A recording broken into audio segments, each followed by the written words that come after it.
사라지는 인연의 그림자. 관계가 끊어지기 전 우리가 놓치는 신호들. 인연은 풀과 같다. 처음엔 연약하지만 시간이 흐르면 얽히고 설켜 끊기 어려운 덩굴이 된다. 그러나 아무리 무성한 풀이라도 제때 돌보지 않으면 시들고 마는 것이 인연의 이치다. 모든 인연은 다가올 이별의 씨앗을 품고 있으며 그 낌새는 사소한 말투와 눈빛 혹은 말없이 흐르는 침묵 속에서 자라난다. 법구경은 말한다. 악한 법과 함께하지 말고 선한 법과 더불어 하라. 정약용은 목민심서에서 사람의 정은 물과 같아서 인해 흐르고 다시 돌아오지 않는다고 했다. 인연은 무너질 때 조용히 무너진다는 것이다. 때로는 붙잡지 말아야 할 인연이 있고 때로는 내가 먼저 등을 돌려야 할 관계도 있다. 우리는 신호를 놓치고서야 뒤늦게 깨닫는다. 그러니 이제 신호를 잃는 법을 배워야 한다. 상대방과의 대화가 업무처럼 느껴질 때. 요즘 뭐해? 그냥 그럭저럭 지내. 그래도 재미있는 일은 없었어. 그냥 별로. 나중에 얘기하자. 처음엔 이런 대화가 낯설다. 예전에는 깊은 밤까지 이야기를 나누던 사이다. 그런데 이제는 대화가 의무처럼 이어진다. 질문은 짧아지고 답은 더 짧아진다. 말끝마다 나중에, 그냥, 잘 모르겠어가 붙는다. 데일 카네기는 인간관계론에서 말한다. 누군가에게 마음을 끌고 싶다면 그의 말에 귀를 기울여라. 그런데 마음이 떠난 사람은 더 이상 내 말에 귀를 기울이지 않는다. 아니, 말을 걸 기회를 주지 않는다. 이는 명백한 신호다. 인연이 떠나고 있다는 전주곡이다. 칭찬이 줄고 지적이 늘어난다. 예전에는 무엇을 해도 역시 너야, 내가 하면 다르다던 사람이 요즘은 그건 아닌 것 같아. 왜 그렇게 했어? 라는 말만 한다. 배려라는 말이 이제는 판단이 되고 기대라는 말이 이제는 실망으로 바뀐다. 정약용은 경세유표에서 남의 장점을 먼저 보고 그 다음 단점을 말하라고 했다. 그러나 나를 싫어하게 된 사람은 이 순서를 잇는다. 단점부터 보이기 시작하면 이미 마음은 멀어진 것이다. 이는 사랑이 식었음을 드러내는 냉랭한 바람이다. 내가 없는 자리에서 더 빛난다. 너 없이도 잘 지냈어. 그 모임 그냥 다 좋았어. 내 생각은 안 났어. 이 말들은 가볍지만 그 안에 무거운 진실이 담겨 있다. 나와 함께 있던 시간보다 나 없이 있는 시간이 더 평화롭고 즐겁다고 느끼는 순간 그 사람은 이미 내 그림자조차도 버거워하고 있다는 것이다. 법륜 스님은 인연의 끝을 이렇게 설명한다. 그 사람이 떠나고 당신은 텅 빈 줄 알았지만 그는 이미 오래전부터 당신 마음속에서 떠나 있었다. 상대가 이미 다른 자리에서 편안함을 찾고 있다면 당신의 자리는 그의 마음속에서 비워진 지 오래된 것이다. 나의 기쁨과 슬픔에 무관심해진다. 기쁜 소식을 전해도 아 그래 정도의 반응이 돌아온다. 힘든 일을 말해도 다 그렇게 사는 거지 라는 무미건조한 위로뿐이다. 내 감정에 대한 공감이 사라졌다는 건 마음이 사라졌다는 것이다. 책은담에 이르기를 진정한 벗은 내가 울 때 함께 울고 내가 웃을 때 그 웃음 속에 진심으로 스민다고 했다. 그러나 인연을 끊으려는 사람은 타인의 감정에 반응하지 않는다. 상대의 무관심은 마치 묵은 종이장처럼 소리도 없이 찢어진다. 함께 있어도 어색하고 침묵이 무겁다. 예전엔 말없이 걷기만 해도 편했다. 그러나 지금은 무슨 말을 해야 할지 몰라 불안하다. 같은 자리에 있지만 마음은 멀리 떠나 있다. 침묵은 더 이상 편안하지 않고 무겁고 서늘하다. 발타자르 그라시아는 말했다. 사람 사이에는 침묵도 말보다 많은 것을 말해준다. 예전에는 그 침묵이 따뜻한 포옹 같았다면 지금은 차가운 벽이다. 우리는 그 벽 앞에 서 있으면서도 외면하려 한다. 그러나 그 침묵은 분명히 말하고 있다. 이 인연은 이제 끝으로 향하고 있다고. 함께한 추억을 불편해하거나 가볍게 치부한다. 그땐 철이 없었지. 지금 생각하면 다 유치했어. 그런 건 뭐 그냥 지나간 일이야. 한때 함께 웃고 울며 쌓았던 시간들이 이제는 상대에게 부담이 되었다. 기억이 곧 정이라는 말이 있다. 그런데 과거를 가볍게 여긴다는 건 현재의 감정이 무너졌다는 것이다. 발타자르 그라시아는 사람은 자기가 기억하고 싶은 것만 기억한다고 했다. 기억에서 밀려난 감정은 관계에서도 밀려난다. 예전에 사진을 꺼냈을 때 그가 눈을 피하거나 건조하게 반응한다면 그건 감정의 수분이 다 말라버렸다는 신호다. 그 추억에 나만 젖어 있다면 이제 그 사람은 다른 시간과 계절 속에 살고 있는 것이다. 약속을 미루거나 피하기 시작한다. 이번 주는 좀 바빠서 다음에 연락할게. 그건 그때 가서 보자. 만남이 잦던 사이였는데 이젠 점점 약속을 미룬다. 그리고 끝내 우리 언제 밥 한 번 먹자는 형식적 멘트만 남는다. 만남의 주도권은 상대에게 있고 나는 늘 기다리는 입장이 된다. 데일 카네기는 사람은 자신이 중요하다고 느낄 때 상대에게 마음을 연다고 했다. 하지만 이제 상대에게 나는 중요하지 않다. 아니, 불편하거나 부담스러운 존재가 되었을 수도 있다. 법륜 스님은 마음이 있으면 시간은 만든다. 시간 없다는 말은 핑계다라고 말씀하신다. 약속은 마음의 표현이다. 그의 마음이 떠났을 때 약속도 함께 흩어진다. 다른 이와의 관계를 내 앞에서 자랑한다. 요즘 누구랑 자주 연락해. 그 사람은 나를 정말 잘 이해해. 너랑은 좀 달라. 상대는 은근히 혹은 노골적으로 다른 인연을 내 앞에서 언급한다.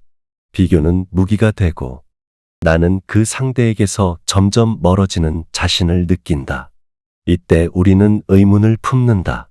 왜 내 앞에서 굳이 저 이야기를 할까? 하지만 답은 간단하다. 나를 상처 입히려는 것이 아니라 자신의 새로운 중심이 어디인지를 자연스럽게 드러내는 것이다. 정약용은 친구와의 관계에서 두 사람 사이에 제3자가 끼면 정은 서서히 식는다고 말씀하신다. 인연의 중심이 나에서 타인으로 옮겨가고 있다면 그것이 바로 관계의 전환점이다. 떠나는 이는 말이 많고 남는 이의 침묵은 길다. 나의 단점이 용서할 수 없는 결함이 된다. 한때는 내 실수에 그럴 수도 있지 라던 사람이 이제는 똑같은 일에도 어떻게 그럴 수 있어 라며 언성을 높인다. 내 작은 흠결조차도 확대되어 상대의 마음에 상처를 준다. 이는 감정의 여유가 사라졌다는 뜻이다. 책은담에 이르기를 친구 사이에는 허물을 덮을 수 있어야 하며 덮어도 될 허물을 드러내면 의는 깨진다. 인연이 깊을수록 서로의 부족함에 너그러워야 한다. 하지만 나를 싫어하는 사람은 나의 실수에 눈감지 않고 다그친다. 그것은 떠나기 위한 명분을 찾는 것이며 관계를 마무리하려는 마음의 겉으로 드러난 표현인 것이다. 이럴 땐 억울한 마음이 들더라도 해명할 필요가 없다. 이미 그는 나에게서 마음이 떠나 있으므로 나의 말은 그의 귀에 들리지 않을 것이다. 나조차도 그 사람 앞에서 나답지 않다고 느낀다. 관객이 멀어지고 있다는 징조는 상대가 아니라 나에게서 먼저 온다. 그 사람 앞에서 나는 위축되고 조심스럽고 내 진심을 숨기게 된다. 웃고 있어도 긴장되고 마음을 나누고 싶다는 열망이 아니라 상처받지 않기 위한 방어만 남는다. 법구경은 말한다. 나 자신을 해치는 사람과 함께하지 말라. 내 마음을 사나워지게 하는 이와 길을 걷지 말라. 법륜 스님께서도 말씀하셨다. 관계란 나를 자유롭게 하는 것이지 나를 작게 만드는 것이 아니다. 가장 확실한 인연의 끝은 내가 그 앞에서 나다움을 잃는 순간이다. 그때 우리는 깨달아야 한다. 이 인연은 더 이상 나를 살리는 것이 아니며 나를 억누르고 있다는 것을. 그럼에도 우리가 그 인연을 붙잡으려 하는 건 외로움이 두렵기 때문이다. 책은담은 이렇게 일갈한다. 허물어진 담장도 미련을 버리지 못하면 스스로 무너진다. 때로는 인연을 놓을 줄도 알아야 한다. 놓으면 그 자리에 다른 인연이 찾아오게 된다. 놓는다는 것은 포기가 아니라 성숙이다. 인연은 피어난 만큼 시들고 가까웠던 만큼 멀어진다. 사람의 마음은 억지로 묶을 수 없고 억지로 지킬 수도 없다. 다만 떠나는 이의 발소리를 너무 늦게 듣지 않는 귀가 필요하다. 그래야 상처받지 않는다. 떠난 사람을 원망하지 말라. 다만 그 사람과 함께했던 시간들 속에서 나 자신을 기억하면 된다. 그 사람과 같이 했던 시간들이 거짓은 아니었으므로. 인연이 끝난 자리에 여백이 남는다면 그것은 상실이 아니라 새로운 시작이다. 자식에게 기대지 않는 노후를 살려면 조용한 홀로서기의 지혜. 노년은 누구에게나 온다. 낙엽이 떨어지듯 햇살이 저물듯이 온다. 억지로 막을 수도 피할 수도 없다. 다만 어떻게 맞이하느냐가 다를 뿐이다. 사람들은 말한다. 이제 자식에게 기댈 때가 되었다고. 그러나 나는 조용히 고개를 젓는다. 기대지 않겠다. 자식에게도 누구에게도. 늙은 삶이 초라하지 않으려면 그래야 한다. 자식은 사랑의 인연일 뿐 의지의 대상은 아니다. 부모는 자식을 낳고 기른다. 그러나 낳았다고 해서 붙잡을 권리가 생기는 것은 아니다. 기른다고 해서 평생 돌봄을 받을 자격이 생기는 것도 아니다. 자식은 내 몸에서 나왔지만 내 삶은 아니다. 그들도 그들만의 바람을 따라가야 한다. 나는 이미 내 몫의 길을 걸어왔다. 이제는 내 몫의 마무리를 지어야 한다. 함께할 수 있다면 고맙고 함께하지 않아도 원망은 없다. 기대하지 않으면 섭섭할 일도 없다. 돈은 물처럼 흘러야 한다. 쓸 만큼 있으면 된다. 그 이상을 탐하면 욕심이요. 그 이하를 견디면 지혜다. 자식에게 손 벌리는 순간 마음이 작아진다. 작아진 마음은 상처받기 쉽다. 살아온 날보다 살아갈 날이 적다면 있는 것 안에서 기쁘게 사는 법을 배워야 한다. 가진 것에 감사하고 없는 것은 내려놓는 연습을 해야 한다. 돈은 나를 위해 쓰는 것이지 자식의 눈치를 보며 쓸 것이 아니다. 외로움은 감옥이 아니다, 방이다. 사람들은 외로움을 두려워한다. 허전하고 쓸쓸하고 막막하다며 피하려 한다. 그러나 외로움은 잘만 다루면 나를 쉬게 하고 나를 만나는 방이 된다. 누군가와 함께 있어도 마음이 통하지 않으면 그 또한 외로움이다. 혼자 있어도 마음이 평안하면 그것은 고요한 자유다. 삶은 결국 혼자 떠나는 여행이다. 그 여행길에 익숙해져야 한다. 그 고요함에 감사할 수 있어야 한다.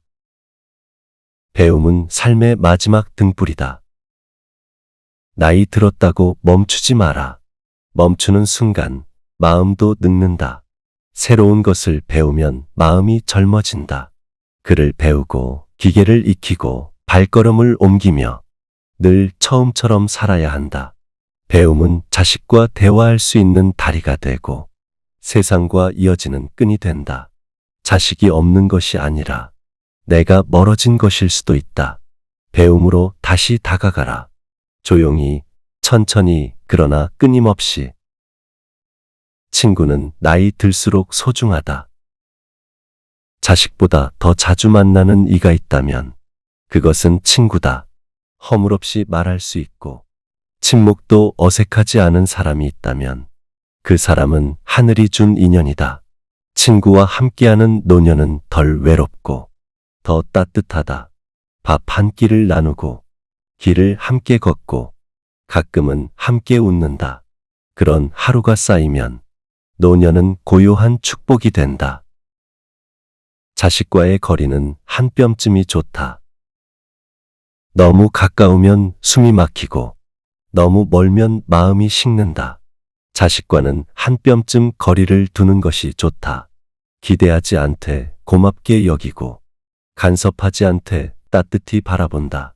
자식은 키워준 은혜를 마음속에 담고 나는 자식의 선택을 조용히 지켜본다. 그것이 서로를 지키는 방법이다. 기댈 곳은 결국 내 마음뿐. 가장 큰 의지는 밖에 있지 않다. 그것은 내 안에 있다.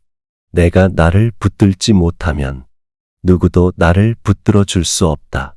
바람에 흔들리지 않는 나무처럼, 물결에도 흐트러지지 않는 연꽃처럼 조용히 단단하게 내 삶을 마무리할 수 있어야 한다. 자식에게 기대는 노후가 아니라 자신에게 기대는 노후야말로 진정한 평화다. 텅 빈 듯 채워진 하루. 조용한 듯 깊은 노후. 기대지 않아 더 자유로운 삶. 그렇게 나이 들 수 있다면 그것으로 족하다. 재산을 넘기고 눈물을 되돌려받은 노인들. 사랑으로 시작하는 결정들. 사람은 나이가 들수록 자신의 삶을 정리하고 비우는 삶을 생각하게 된다. 남겨질 가족을 위해, 특히 자식을 위해 무언가 정리해주고 떠나야 한다는 책임감. 그 책임감은 때로는 사랑이라는 이름으로 재산의 이전이라는 형태로 나타난다. 이제 이 나이에 뭘 더 바라겠나. 자식이 고생하고 있는데 내가 가진 거라도 미리 넘겨줘야지. 부모의 마음은 따뜻한 사랑이다. 손주가 학자금이 필요하다고 하면 아낌없이 통장을 연다.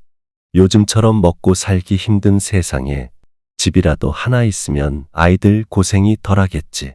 오래 살던 집도 자식 명의로 바꿔준다. 그 모든 결정의 뿌리는 결국 사랑이다.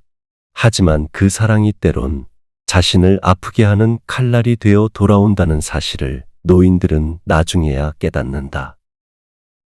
평온함은 짧고 외로움은 길다.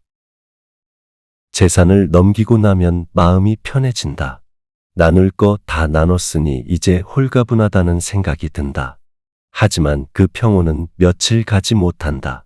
전엔 자주 오던 자식의 발걸음이 뜸해지고 전화도 점점 줄어든다. 무언가 이상하다 싶지만 마음은 그것을 인정하지 않으려 한다. 요즘 바쁜가 보다. 애들이 먹고 살기 힘들겠지. 그러다 어느 날 몸이 아파 전화를 걸면 자식은 이렇게 말한다. 응, 근데 내가 이번 주는 힘들어. 다음에 갈게. 다음 주가 다음 달이 되고 결국은 잊힌다.